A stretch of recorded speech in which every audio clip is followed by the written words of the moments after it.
So on my last post, I told you I was going to review the country I traveled to. Yes, this is me officially wanting to tell you where I traveled to. So I traveled to Cameroon. Yeah. When I first got here, I used to call it Cameroon. I mean, there's a way I do pronounce it, and the people here are always used to correcting people that it's not called like that. It's called Cameroon.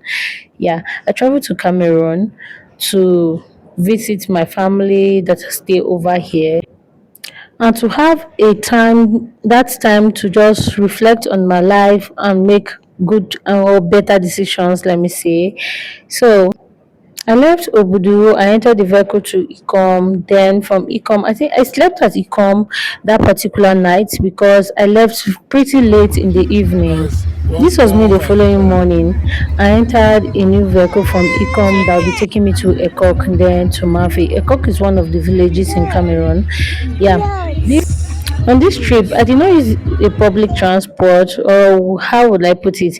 I called a friend of mine that I needed help, and he decided to do this for me. He carried me from Ecom down to Ekok free of charge, like free of charge, and there was no stoppage on the way. We only stopped at the borders to settle the people, the migrations, and there was no any other disturbance. This man was so helpful. Like even after dropping me off, he still gave me extra cash.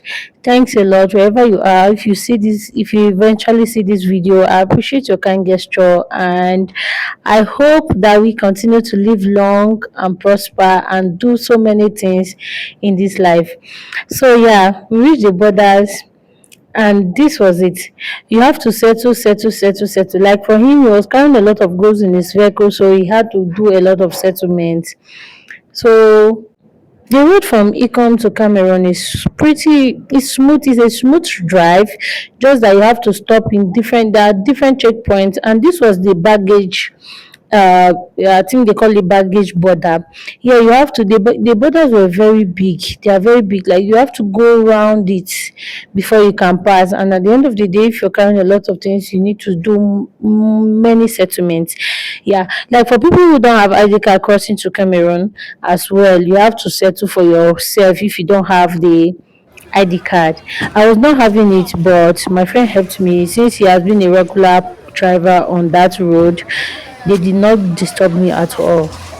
This was a cock. They park in a cock that you can board a vehicle back to Nigeria or into Manfi or any other village in Cameroon. Yeah, we stopped here, transferred our bags to this other vehicle, and this was it, guys. We had to move. This was me moving to Manfi because Manfi was my destination.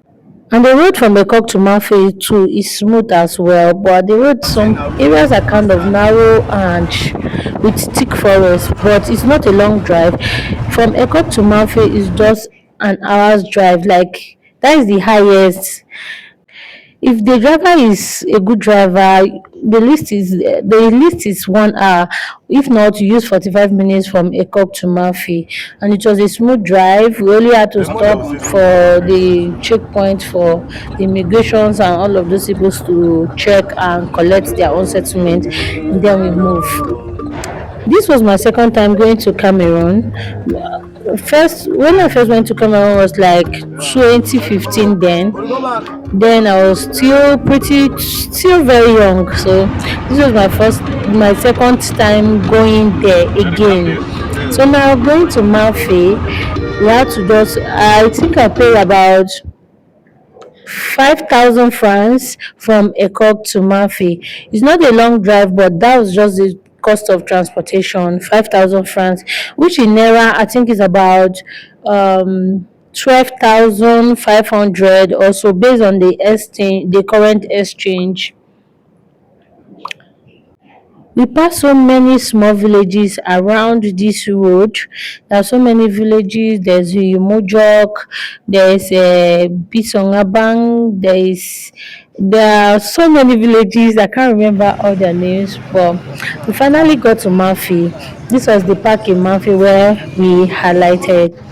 And yeah, guys, I was just here making a video. I tried to make long videos, but I could not. This was all I could gather from this trip, like from the traveling, This was the whole thing, and I was waiting for my cousin to come and take me to the house because I didn't know where they were staying at this point.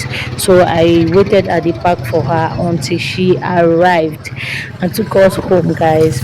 I was with my son, and the trip was not really planned, so the whole thing was just stressful for me, and that was it, guys.